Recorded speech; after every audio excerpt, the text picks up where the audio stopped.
inaynu dhigno yoolkii horumarkaas mid kasii ballaaran lagu gaari lahaa sidoo kale arrimaha bulshada ama caafimaadka waxbarashada deegaanka iyo shaqo abuurka iyo shaqaalaha dib u habeyntiisii oo wax dawlad weyn oo ballaaran iyo amniga oo ay loognahay golaha wasiirada markii aynu ahayn in wasiiradii inaga horreeyay qaarkood yiraahdeen ra'iisul wasaarayaasha qaar baa waxay yiraahdeen kuna taliyeen Soomaaliya amnigeeda iyo ciidamadeeda in dib loo habeeyo wax laga qabto waxa ka dhow Soomaaliya inay nuclear samayso Soomaaliya maanta waxaan ka marakacaynaa sanadkeenii saddexaad soo bandhigida qorshaha horumarinta qaranka ee sagaalaad 3 sanadood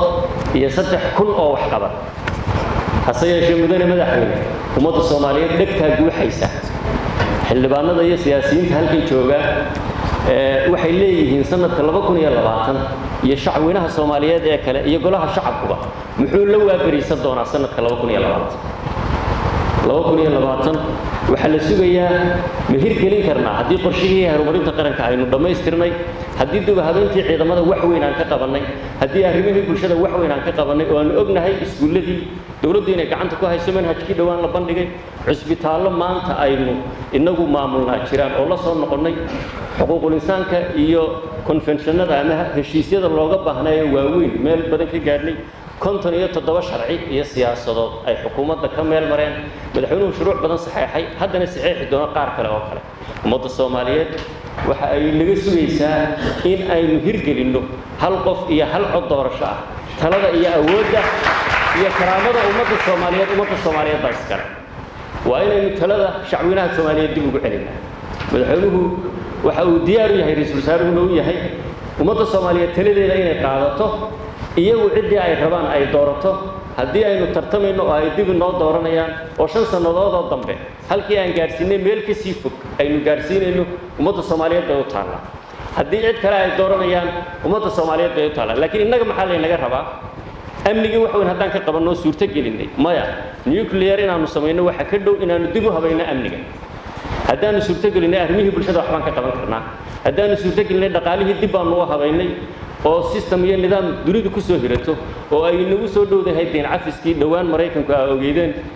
hawlaha waaweyn ee tallaabooyinka hore aan qaadnay ay hirgaleen haddana waan qaban karnaa doorasho hal qof iyo hal cod ah ummad yahayeynaan warwarin wuxuu yidhi hadraawi rag siyaasi wada noqay wada furay silsiladaha hadba taanu suurayn yidhi anigu aan sax siyaasadda hoggaanka madaxweynuhu wuxuu inagu hagayaan dhaxalka uu ka tagayaana ay tahay in dalkan ay ka hirgasho 2020 ummad yahay doorasho hal qof iyo hal cod ah kuna salaysan tartanka xisbiyada waxaan si dhow ula socday doodii golaha shacabka ee sharcigii doorashooyinka annaga xukuumad haddaan nahay madaxweynuhu siyaasadda inagu hogaaminayay wixii ra'yi iyo fikir iyo talo aynu haynay inta sharciyaadkii inaga gudbay waynu ku ururinay annaga halkee loo socdaa dadka leh annaga halka loo socdaa sharcigaas baa inoo muuqatayo golaha shacbiga noo gudbin golihii shacbigu waa ka dooday warwarka iska daaya waxay idinku badinaysaa doorasho hal qof iyo hal cod ah oo xisbiyo lagu tartamo waxaan idin xasuusinayaa 60kii hal doorkii Hargeysa wuu haray laba qof oo midna beelaha laga tirada badan yahay ah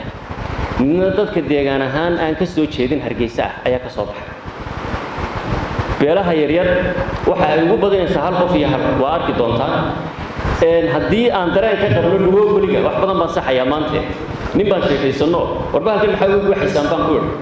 wuxuu yidhi niyahow dhugo weligii baa laga guuray oo aad ka cabanayseeno monopoly baa loo socdaa war waxa waxba kama jiraan waxa uu suurta gelinayaa in talada Soomaaliyeed ay dadku yeeshaan annaguna haddaan xaq u leenahay inaan sharixi karno ka qayb geli karno tartanka talada Soomaalidu ay iska leedahay marka aynu ka shaqeyno in aynu ka wada shaqeyno haddaan suurta gelinay qorshihii qaranka haddaan suurta gelinay amnigii dhammaanteen inagoo isku dhan irtaraare rag waa tori karaa taaka labadeeda 2020 in dadka Soomaaliyeed doorasho u tareeraan soo ballan nooma aha waa mahadsantihiin wassalaamu calaykum waraxmatullaahi wabarakaatuh waxaan ku soo wareejinayaa madaxweynaha Jamhuuriyadda Federaalka Soomaaliya